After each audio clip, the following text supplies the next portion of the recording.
As we continue to look at contemporary America, we'll take a look at the Reagan Revolution and the role of the government. Ronald Reagan advocated a more strict view of this thing called federalism. Federalism is a system of government where power is shared between the states and the national government. Ronald Reagan's policies had an impact on that relationship between the national and the state governments. The conservative political philosophy of President Reagan prompted the reevaluation of the size and the role of the government and what role it should play in the economy as well as society in contemporary America. Whereas once the national government grew as a result of the New Deal programs under Franklin Roosevelt, now Ronald Reagan wants to reverse that growth and shrink the government back down. When it came to Ronald Reagan and the conservative Republicans, some of the things that they advocated were things like tax cuts. Ronald Reagan's idea that if we cut taxes, more money will be available for the economy and for economic growth by the individuals. Ronald Reagan wanted to transfer the responsibility of government back to the states, allow the states to have more of a say-so rather than Congress telling them what to do. Ronald Reagan also advocated appointing judges and justices who exercised judicial restraint, that is, to back off and let the Constitution speak for itself. Ronald Reagan wanted to greatly reduce the size and scope of governmental programs and reduce the number of regulations, feeling that the United States government had grown too much and now it needed to shrink back down.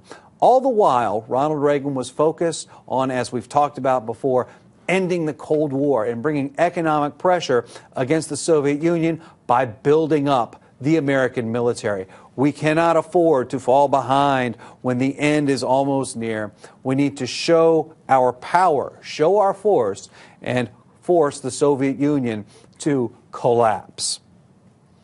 Ronald Reagan advocated this thing called supply-side economics. It was also known as trickle-down economics. This graphic shows how it works. The government starts by cutting. It cuts taxes, it cuts the budget, and it cuts regulations. The idea, if the government cuts these things, more money will be available to industries, to corporations, and individuals, and therefore they can make investments. Those investments can go into new plants, into new equipment, into research and development.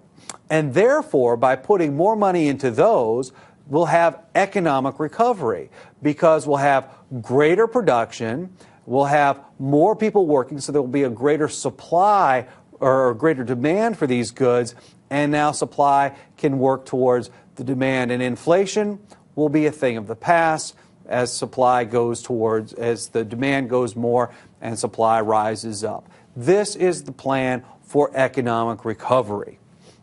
Supply-side economics. Again, sometimes called trickle-down economics. As you see, by making the cuts at the top, the money will trickle down throughout society. The Reagan Revolution extended well beyond his tenure in office. It included the election of his vice president, George H.W. Bush. George Bush was followed by William Jefferson Clinton, who was considered a moderate Democrat.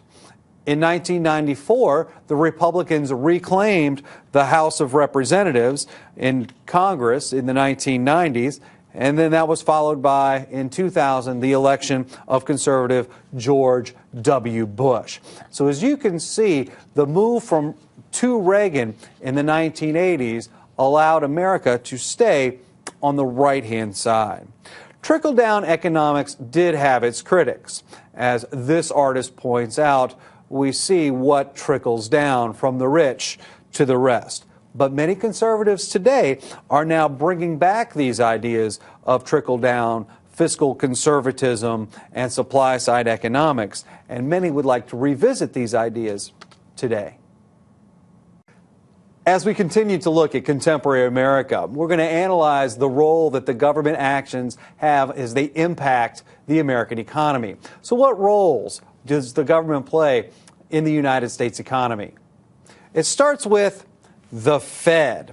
The Federal Reserve has the ability to influence the United States economy. It bases its decisions on simple economic indicators such as gross domestic product, exchange rates, inflation, and even unemployment rates. So what are these actual roles that the government is expected to play in the U.S. economy? The Federal Reserve is going to play the most important role. It establishes monetary policy decisions that control the supply of money in the United States economy.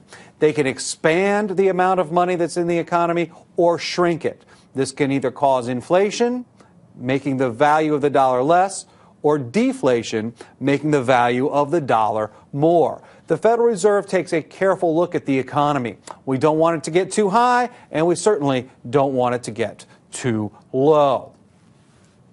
But also, the President and Congress can play an important role in determining how the economy will play out. Fiscal policy decisions determined by the government, that's levels of taxation as well as spending and also government regulations within the economy. All of these have a moderate impact on the way the economy is going. Fiscal policies, taxing, and spending. As we reflect back, the beginning of America and its role in the economy was very, very minimal, all the way up until the Progressive era. It was during the Progressive era that the United States began its involvement during this time to regulate certain businesses to ensure fair practices. The involvement was greatly increased with Franklin Roosevelt's New Deal programs. That brought us to a new level, a whole new level where the government expanded and grew and took on more. Now, we hopefully recall the Reagan Revolution, where the push was to shrink the government down. Well, that was more recently reversed. And in more recent times, we have seen even a greater increase in government activity, as we have seen the government make loans to businesses, attempting to increase the flow of money through tax cuts as well as stimulus packages. It seems that the United States government must take some hand in the free market system in order for it to continue to operate.